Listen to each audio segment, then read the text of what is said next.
या तालुक्याचं प्रतिनिधित्व आबासाहेबांनी 60-70 वर्ष केलं। या तालुक्यावरती आबासाहेबांच्या विचाराचा, शेतकरी कामगार पक्षाच्या विचाराचा आणि पुरोगामी विचाराचा पगडा आहे। या तालुक्यातल्या तमाम 3-4 पिढ्यांनी आबासाहेबांच्या पाठीशी खंबीरपणे उभं राहून आबासाहेबांना 11 वेळा विधान भवनामध्ये पाठवलेलं आहे। आणि आज मागच्या 3 वर्षापासून फिरत असताना तालुक्यातलं चित्र हे सारखंच दिसतंय।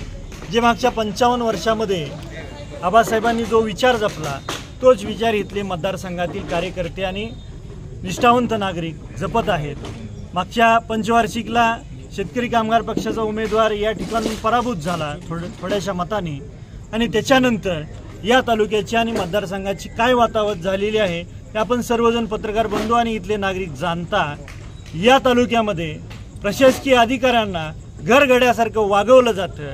प्रशासकीय अधिकाऱ्यांची मानसिकता नसताना सुद्धा बेकायदेशीर कामं त्यांच्याकडून करून घेतली जातात। या ठिकाणी या तालुक्यामध्ये आणि मतदारसंघामध्ये नागरिक या तालुक्यातला सुरक्षित नाही, महिला वर्ग सुरक्षित नाही। याच महूद नगरीमध्ये आमचे सहकारी तरुण सुनील कांबळेंचा खून झाला। आज त्या कुटुंबाला न्याय मिळत नाही। याच्या इतकं दुर्दैव या तालुक्यात कधीही मागच्या 55-60 वर्षामध्ये इथल्या नागरिकांनी बघितलं नव्हतं। निश्चितपणे येणाऱ्या विधानसभेच्या निवडणुकीमध्ये शेतकरी कामगार पक्षाचा लाल बावटा या तालुक्यावर आणि मतदारसंघावर इथला नागरिक फडकवल्याशिवाय राहणार नाही असं मला वाटतं।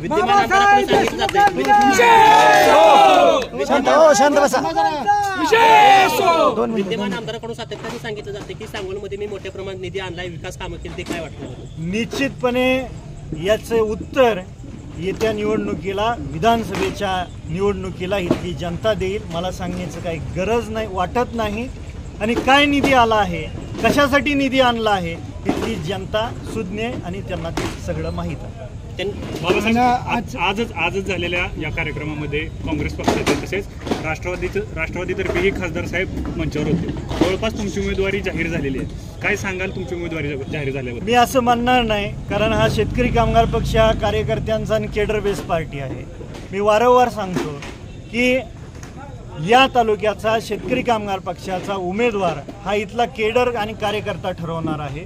निश्चितपणे आम्ही त्यांचं आभार मानेन की काँग्रेस पार्टीच्या पदाधिकाऱ्यांनी, खासदार साहेबांनी जरी शेतकरी कामगार पक्षाला पाठिंबा दिला असला तरी हा निर्णय हा राज्यस्तरीय होतो। इथली जागा ही निश्चितपणे शेतकरी कामगार पक्षाला मिळेल अशी आम्हाला खात्री आहे। ती खात्री जयंतबाईंनी सांगितलेली आहे आम्हाला। पण उमेदवार निवडण्याची प्रक्रिया हा इथला कार्यकर्ता निवडतो। निश्चितपणे जो उमेदवार निवडून कार्यकर्ता देईल पक्षाच्या माध्यमातून निश्चितपणे तोच उमेदवार असेल आणि तोच उमेदवार 2024ला विधानसभेमध्ये लाल बावटा फडकून इथून विजय होऊन जाईल। आजच्या मेळाव्याला अनिकेत दादा देशमुख नाहीत प्रामुख्याने, काय सांगा? अनिकेत दादा हे अश्विनी हॉस्पिटल कुंभारी त्या ठिकाणी जॉईन असल्या कारणाने ते आले नाहीत।